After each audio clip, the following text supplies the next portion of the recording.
Hello everyone, जय मसी and good morning. म चाहिँ यो आज ड्रागन फ्रुट देखाउन गइरहेको छु। ड्रागन फ्रुट सँगसँगै हाम्रो यो अगबरी खुर्सानी, त्यसपछि यहाँनिर अगबरी खुर्सानी है यहाँनिर पनि सानो भर्खर सुरुवात भइरहेको छ। यहाँ मकै खाने लागेपछि यहाँ ड्रागन फ्रुट एकदम लागेको छ। ल हेर्नुहोस् है, सबै लागिरहेछ। अनि यहाँनिर केरा पनि छ है। अनि त्यसपछि हाम्रो यता हेऱ्यो भने यहाँनिर पनि पाउँछ यो सबै ड्रागन फ्रुट है। ल यस्तो छ। अनि त्यसपछि यो हामीले हेऱ्यो भने यतातिर सबै चाहिँ यो छ होइन।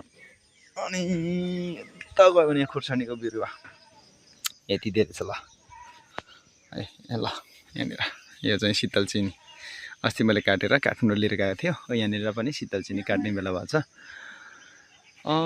यहाँ चाहिँ अम्बकको रुख छ है, यो बेलौटी भन्छ हामीले चाहिँ।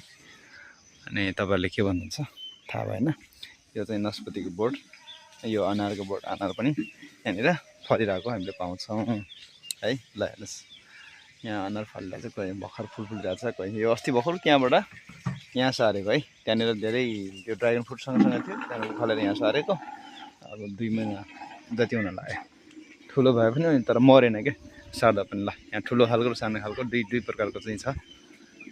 यहाँ हाम्रो साडु, मेरो साडु चाहिँ काम गर्दै हुनुहुन्छ यहाँनिर। ल है यहाँ धारा, हाम्रो पानीको धारा यस्तो छ यहाँनिर। ल कर्कलाको पानी यो खान पाइन्छ। त्यसपछि यता हेऱ्यो भने चाहिँ घरको लागि कुखुरा तयार हुँदैछ यहाँनिर। यो काटेर खाने हो क्या भोलि पर्सि। ल ल ल ल ल यस्तो छ है।